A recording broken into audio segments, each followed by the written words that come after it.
दार्जिलिंग, चाय के बागान, ठंडी हवा और पहाड़ों पर उतरती घनी धुंध। लेकिन इस खूबसूरती के पीछे एक ऐसा डर छिपा है जिसे स्थानीय लोग आज भी रात में याद करने से कतराते हैं। कहा जाता है कि दार्जिलिंग के पास एक पुराना ब्रिटिश बंगला है जो अब खंडहर बन चुका है।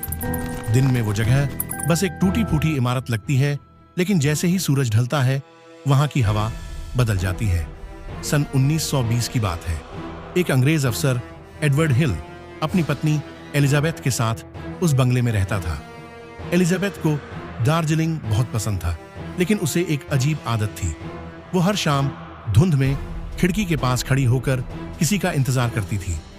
जब एडवर्ड पूछता तो वो बस इतना कहती, वो आने वाला है। एक रात अचानक एलिजाबेथ गायब हो गई।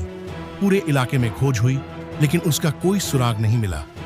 कुछ दिन बाद बंगले के पीछे खाई में उसका शव मिला, आंखें खुली हुई, जैसे वो अब भी किसी को देख रही हो। उस दिन के बाद एडवर्ड भी पागल सा हो गया। कुछ महीनों बाद उसने उसी बंगले में आत्महत्या कर ली। लेकिन कहानी यहीं खत्म नहीं होती। स्थानीय लोगों का कहना है कि आज भी कोहरे वाली रातों में उस बंगले की खिड़की पर एक औरत खड़ी दिखाई देती है।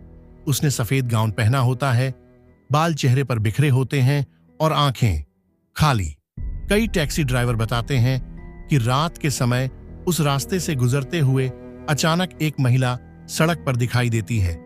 जैसे ही गाड़ी रोकते हैं वो गायब हो जाती है। अगले ही पल शीशे पर किसी के नाखूनों के निशान उभर आते हैं। कुछ लोगों ने यह भी सुना है कि आधी रात को बंगले से किसी के रोने और फुसफुसाने की आवाज आती है। वो आने वाला है। आज तक कोई नहीं जान पाया कि एलिजाबेथ किसका इंतजार कर रही थी। कुछ कहते हैं वो किसी पहाड़ी आत्मा के वश में आ गई थी, तो कुछ मानते हैं कि दार्जिलिंग की धुंध ही लोगों की आत्माओं को कैद कर लेती है। इसलिए स्थानीय लोग कहते हैं, दार्जिलिंग की खूबसूरती को दिन में देखो, रात को नहीं, क्योंकि यहाँ धुंध सिर्फ ठंड नहीं, आत्माएं भी लेकर आती है। कहानी सुनने के लिए धन्यवाद।